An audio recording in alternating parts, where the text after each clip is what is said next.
Just because we start in one particular way, it doesn't mean that the path is fixed in one direction.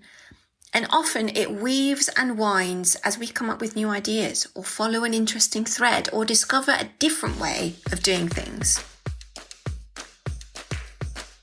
Hello, it's Zoe, mentor, creator and mischief maker behind the Mischief Movement podcast, your weekly inspo for people looking for more hell yeah in their life.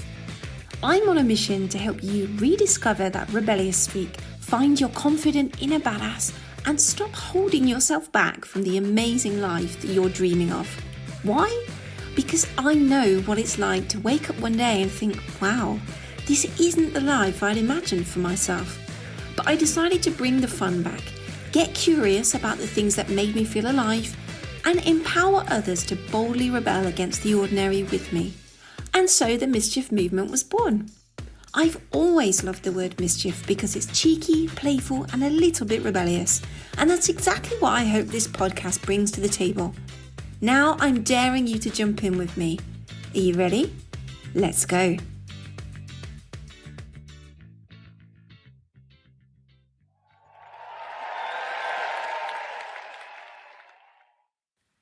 In case you haven't heard, you can now purchase Mischief Movement merch. It's all done through T-Mill, a UK print-on-demand platform offering global delivery, organic cotton, and production powered by renewable energy. Not only can you now tell everyone you are a true mischief maker, but if you feel inspired to create your own t-shirts, stickers, or mugs, you could also give T-Mill a try, because it's a great way to experiment your ideas and take fast action with low risk. You'll find the links in the show notes, so write yourself a little reminder for later, and let's get back to the episode.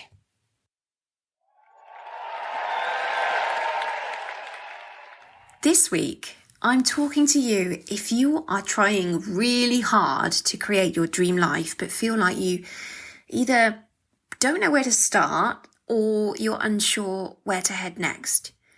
It's really easy to say things like, just start or get going, or you can design a life that you don't want to escape from, but sometimes it feels really heavy when you're unsure of the first or the next steps to take. So let's look at that today in 4 stages and see if we can't get you moving in some way. Now, if you've been in this little world of mischief for a while, you'll know that I love to encourage you to properly get stuck into the things that make you feel alive. The ones that light you up and send you into a full-on tailspin of joy and flow. Essentially, what I'm saying to you is lean in to what you love. So that's our first stage, right? Lean in. But what does that mean? It means don't be afraid to take that childhood passion that you used to have, or that hobby that you've been dying to develop, or the new thing you've still not had time to try, and bump it up the priority list. I won't say stick it at number 1 because I understand that we have families, partners, other things that are taking up a lot of our time, but certainly elevate it from nice to do someday to I must get this in my calendar at least once next month. It needs to start featuring in your to-do list. It needs a little time dedicated to it, a bit of TLC. Why, you might ask? Because I believe that every time we give our energy to something that makes us feel really good, we open a doorway to possibility. I know that might sound a bit cheesy, dreamy and romantic, but hey, I am an unapologetic dreamer. It's kind of my speciality because dreaming is fun and limitless and free. When you lean into the things that light you up, you give yourself permission to try something, to possibly fail or discover you're really good at it, to meet different people, make new connections, understand yourself better, discover a creative side you never knew you had, explore a talent that had been hidden since high school. So if you're sat there listening to this thinking, damn, I want more from my life than this, or you're wondering how to expand on what you've got, then this is where I would start. Do something that makes you feel good. Allow yourself to try, to discover and play without any pressure, but lean in to those things that excite you. Don't think about whether it makes logical sense. Don't talk yourself out of it because you're worried about how good you'll be, and definitely don't put it off yet again. Be intentional about how you use your time. Set yourself a teeny tiny goal. Find that thing and make a pact with yourself to give it a go. In episode 45, I spoke about some of the ways that we hold ourselves back from pursuing the things we love.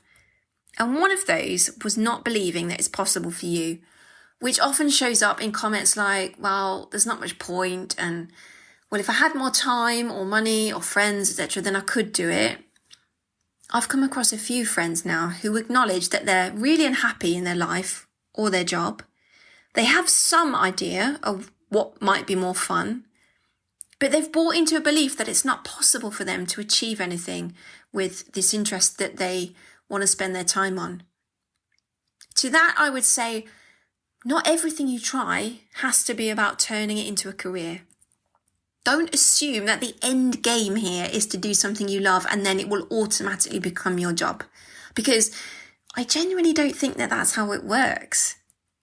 Yeah, okay, sure, for some people it does. But I think for many of us, it's more of a doorway to other things. Just because we start in one particular way, it doesn't mean that the path is fixed in one direction.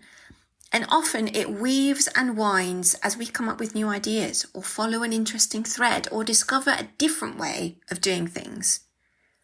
You've got to approach this with an open mind and let go of the idea that your passion must become your job. So that's stage 2. Let go.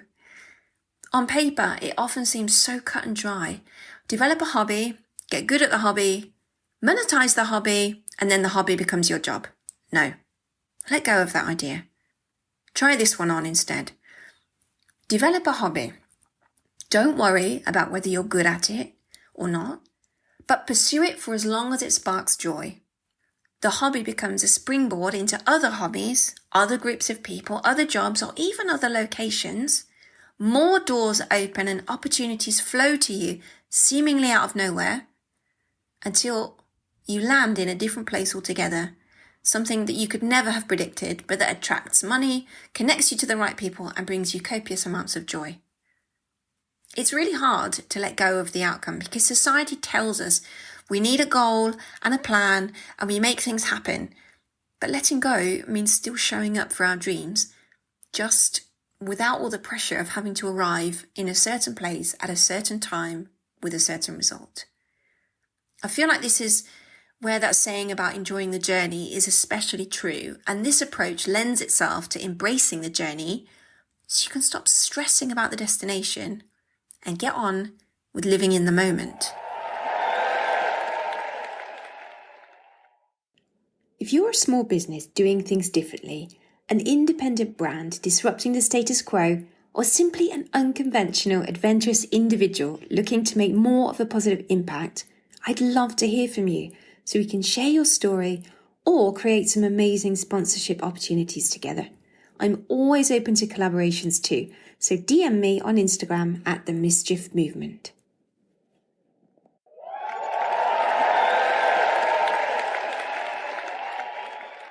Stage 3 is planting seeds.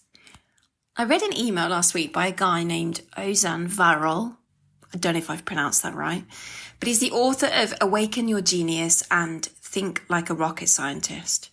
I often read his blogs and emails because here is a guy who knows what he's talking about when it comes to designing a life you don't want to escape from.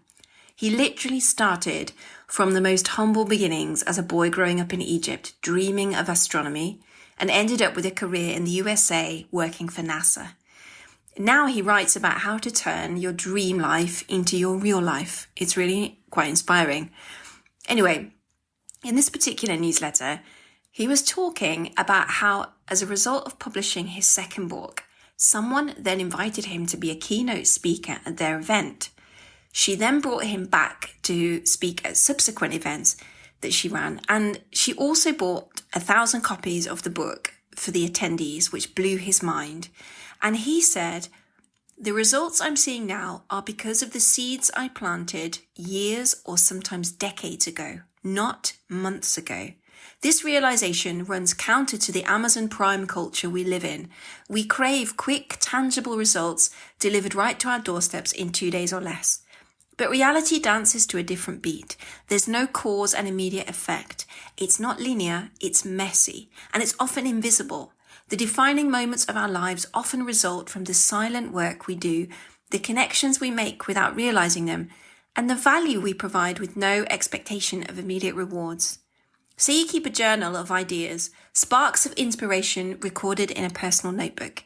And because you're constantly playing with new ideas, patterns will emerge and dots will connect. 2 years from now, you'll stumble upon the idea for a major book that will be published 5 years from now that will define your career as an author. Or say you give a friend a perspective on her relationship. She doesn't get the significance of your words at the time, but those words plant a seed. A year from now, that seed of insight blossoms and she decides to leave the relationship that's been holding her back. The converse is also true. The seeds you planted 5 years ago led you to your today. If you're not satisfied with your garden, change the seeds you're planting.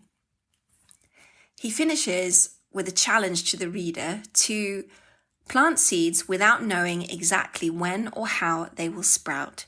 To trust the slow, invisible growth that's happening beneath the surface. In doing so, you open yourself up to the magic of unexpected outcomes, and years from now, you'll be surprised by the flowers that blossom. How beautiful is that? I hope you won't mind me reading that email, but he just put into words so perfectly the concept of just allowing things to blossom on their own. Which brings us to our final stage, number 4, which is help them grow. I always feel like in the self-development space, there's a very delicate balance between this idea of letting go and another idea of taking aligned or inspired action. So somehow we have to walk that fine line between guiding things into happening, but then allowing them to develop without forcing them. Personally, I'm still working on this, but I think it makes a lot of sense. So often we try to push things because we want the result. That's what we're conditioned to believe, that pushing and forcing and working even harder will get the desired outcome. But I'm questioning that a lot these days because I don't know about you, but there are times when the harder I push myself, the more I feel like I'm just wading through treacle. And then the times when I'm really laid back about what happens, the process feels almost too easy, but the results are often better than I was expecting. You want a real life example of this? Okay. Well, just last week, I was invited to run a workshop at a dream event. I'd hoped it would happen, but I wasn't sure. So I took a little action and emailed them.